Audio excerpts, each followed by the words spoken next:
Capítulo 22. Indeseable número 1, tercera parte, o el mejor peor acompañante del mundo. Si eres un niño en el set, necesitas un acompañante, es la ley, y tiene sentido. No es fácil saber qué nace cuando por cientos de niños merodeando por todas partes. Un acompañante está ahí para asegurarse de que estás a salvo y de que cumples las numerosas normas que dictan de lo que un actor infantil puede y no puede hacer durante un día de rodaje. La principal de las causas de las cuales es el control del tiempo.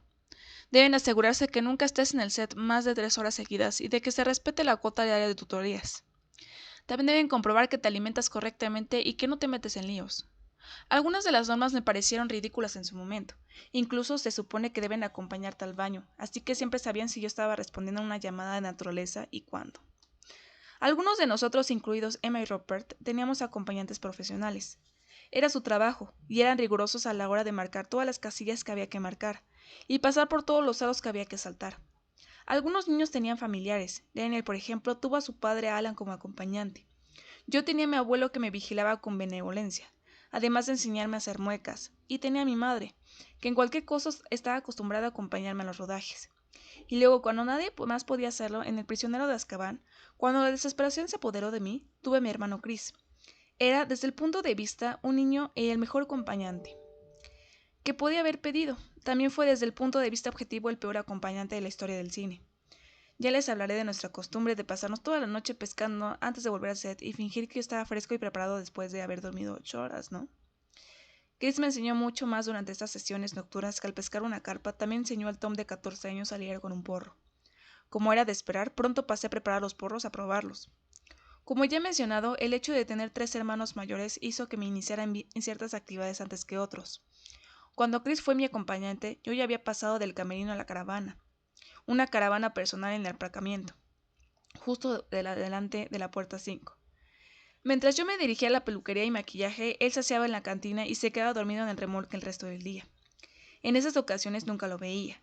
Cuando volví a la caravana después de un duro día de rodaje, Chris se estiraba, bostezaba y empezaba a pensar en levantarse. Se tomaba una taza de té, se fumaba unos cigarrillos, nos abrigábamos bien y volvíamos al lago y volver a empezar. Un acompañante profesional meticuloso y concienzudo estaría literalmente al pie de un lado de un cronómetro, asegurándose de que el tiempo de su pupila en el set no se hubiera sobrepasado, o de que su educación no se resintiera por falta de tiempo en las aulas de tutoría. Un acompañante profesional, eso sería. Un acompañante profesional, meticuloso y concienzudo, llevaría a su pupilo al set de la clase lo antes posible. Chris no. En las ocasiones en que no estaba echando una cabezadita en la caravana, paseábamos juntos del set a las clases, tomando la ruta más indirecta a través de los estudios, tal vez parando en las cocinas por una lata de Coca-Cola y una tableta de chocolate. Llénate las batas, colega, bebe toda la mierda que quieras. Y tomándonos unos minutos para al menos respirar aire fresco, detrás del gran salón. El acompañante es el amo, o ama de las dietas. Se trata de un pago en metálico que se da a cada actor acompañante y miembro del equipo una vez a la semana para cubrir los gastos diarios mientras estábamos fuera. Las dietas ascendían a unas 30 libras diarias. Las administraba el acompañante y se gastaban en gastos como comida, lavandería y llamadas telefónicas a casa. Naturalmente sería una locura dar el dinero directamente a los niños, ¿no? Chris no lo creía. Como era el hermano mayor enrollado, no tenía inconveniente de entregarme el dinero indirectamente. Por supuesto, no le importaba amenazar con retener las provisiones como carta de poder. Haz lo que te digo o te quito las dietas, gusano. Pero en general el dinero iba directamente a mi bolsillo trasero. Y dado que podía aguantar un día entero con un paperami y una bolsa de McCoys, y que mis ganas de gastar billetes de 20 libras en algo tan mundano como la cola limpia eran limitadas. Mis dietas me servían para comprar ruedas de monopatín nuevas y los últimos juegos de ordenador. Las dietas de Chris también se empleaban de una forma que los cineastas seguramente no esperaban, ni pretendían. Era su dinero para hierba, y le permitían seguir siendo un Harry Porretas cualquiera. Chris tampoco dejó de adquirir que otro recuerdo del rodaje. No estoy diciendo que fuera enteramente gracias a que él en las 3 últimas películas pusieran en marcha controles espontáneos de coches para cualquiera que saliera de los estudios. No digo que tuvieran que contratar a todo un cuerpo de seguridad por algunas de sus travesuras. Había muchos asiduos a Gleisden que le sirvieron un puñado de galeones y alguna corbata de Hogwarts, pero en cuanto a delincuentes, Chris era el don. Ciertamente varios ejemplares falsos del encantador de Gilderoy Lockhart aparecieron milagrosamente en su bolso. Pero no era Me apresuro a añadir el criminal más despiadado que estoy dando a entender. Las pocas cosas que se llevaba acaban siendo subastadas, ya fuera para una organización benéfica local o para causas cercanas a él. En una ocasión le ofrecieron una importante suma de dinero por hacer 2 fotos secretas del set para que se filtraran antes del estreno de la siguiente película. Rechazó la oferta, por supuesto. Al menos eso me dijo. Así pues, el peor acompañante, pero también el mejor. Me trató como un adulto cuando yo era solo un adolescente, y sin duda era uno de los tipos más populares del set. A todo el mundo le gustaba Chris para él, y creo que la experiencia para él fue muy buena. Cuando empezó a trabajar en las películas era bastante reservado y quizá parecía un poco agresivo, con la cabeza rapada y 2 pendientes de oro en forma de aro. Todo el mundo en el set le recibió con los brazos abiertos y eso le ablandó un poco. Siempre había sido un poco quebradizo y desdeñoso a la hora de actuar como perseguidor, a diferencia de Jenk, por supuesto. Pero el tiempo que pasó con la familia Potter ayudó. Me atrevería a decir a sacar su lado más sensible. Benditos sean sus calcetines de algodón. Además del rap gangster, hardcore y la pesca en la carpa, Chris y yo estábamos enamorados de los coches, de todas las formas y tamaños.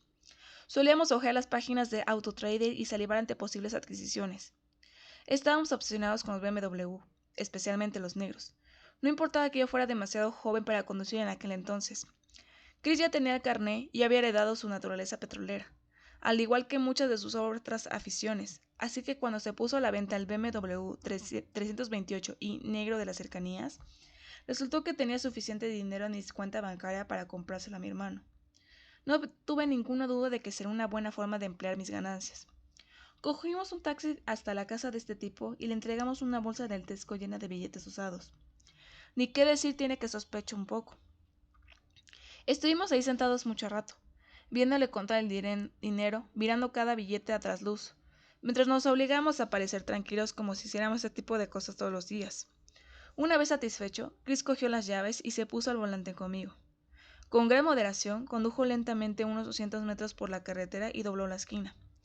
Fuera de la vista del anterior propietario, detuvo el vehículo, echó el freno de mano, se volvió para mirarme. Era difícil leerle la cara. Luego me cogió la cabeza con las 2 manos, me besó en la frente y soltó un grito de placer desfrenado. Juraría que tenía una lágrima en el ojo. Gracias, repitió. Muchísimas gracias. Los dos gritamos triunfalmente como si le hubiéramos realizado un gran y elaborado atraco. Me faltaban años para poder ponerme al volante de un coche, pero estaba tan obsesionado con aquel BMW como Chris. Las ruedas, el estruendo del motor, la aceleración de los aspectos no me diferenciaba de un adolescente normal con el póster obligatorio de Ferrari en la pared. La única diferencia era que en este caso tenía los medios para hacer realidad mi sueño y el de Chris.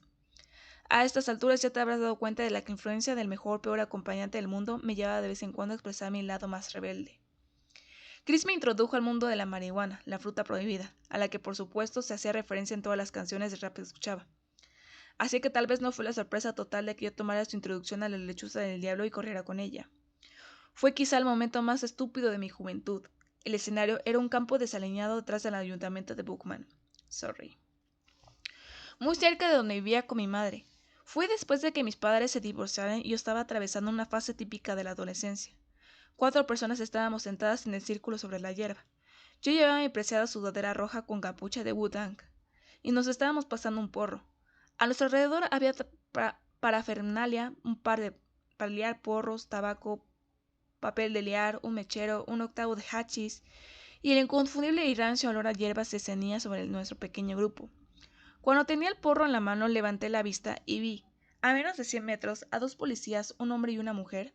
Caminaban en nuestra dirección con cierto propósito en sus pasos. Mierda. Uno de mis hermanos, no revelaré cuál, me había dado un consejo para ocasiones como esta.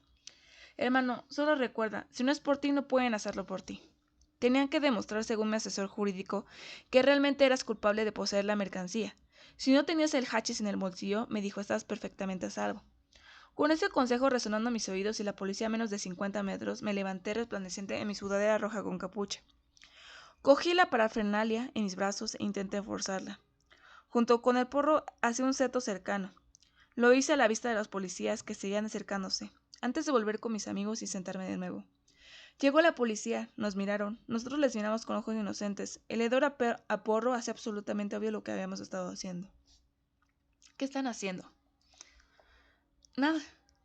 Sí, acabamos de ver que has puesto algo en ese seto. No, no lo hice. Sí, lo vimos. No, amigo, no he sido yo. Se hace un silencio largo y pesado. Los policías con las cejas levantadas no se dejan impresionar por estos chavales, engreídos y su débil estrategia legal. Y cada segundo que pasa los chavales parecen más inseguros de sí mismos, hasta que finalmente... ¿De verdad quieres seguir por este camino, hijo? Lo siento, no. Mira, lo siento mucho, ¿vale? Lo siento mucho, por favor. Por favor, lo siento mucho. Me hicieron volver al seto y recuperar la mercancía que incluía el porro a medio de fumar y aún humeante. Como era de esperar, me arrestaron por 5 libras de hachís. No fue el crimen del siglo. Los policías no estaban desarticulando una gran red internacional de narcotráfico. En cualquier otro momento creo que nos habrían dado un golpe en los nudillos y nos habrían enviado a casa. Pero la mujer policía era un aprendiz, y el policía le estaba enseñando cómo hacer las cosas según las normas. Así que me metieron en la parte trasera de un furgón policial y las puertas sonaron detrás de mí. Me dieron una paliza. Pero las consecuencias de este último roce con la ley podrían haber sido mucho peor. Estoy seguro de que Warner Bros. Tenía cierta influencia a la hora de suprimir historias sobre miembros de reparto pillados en posiciones comprometidas. Pero Draco arrestado por ser marihuanero habría sido difícil de pinchar. Sin embargo, mientras estaba sentada en la furgoneta, no estaba ni remotamente preocupado por ello. No estaba ni remotamente preocupado por nada, porque estaba colocado como una cometa. Entonces me di cuenta, al igual que cuando me pidieron HMB, había algo que podía empeorar mucho más en ese lamentable episodio. Por favor, pensé, no llamen a mi madre. Llamaron a mi madre. No hay nada peor que ver la expresión de decepción de sus ojos de tu madre, sobre todo cuando están llenos de lágrimas. Nos sentamos a una mesa en una pequeña sala de interrogatorios de la comisaría. Entró un agente uniformado, me interrogó sobre el cumplimiento del deber y luego me echó la bronca de mi vida. Estoy bastante seguro de que solo intentaban asustarme para que no volviera a hacerlo. Pero claro, una vez se me pasó la humillación de la decepción de mamá, tuve que preguntarme, ¿me reconocieron? Si fue así, fueron lo suficientemente profesionales para no mencionarlo. Si no, me alegré por primera vez de no tener el mismo perfil que Daniel, Emma y Robert. Me enviaron de vuelta a casa, con el rabo entre las piernas una vez más sintiéndome estúpido. Por suerte, Warner Bros. Nunca se enteró de mi escapada, o al menos nunca me lo dijeron. Mis días como Draco no habían terminado.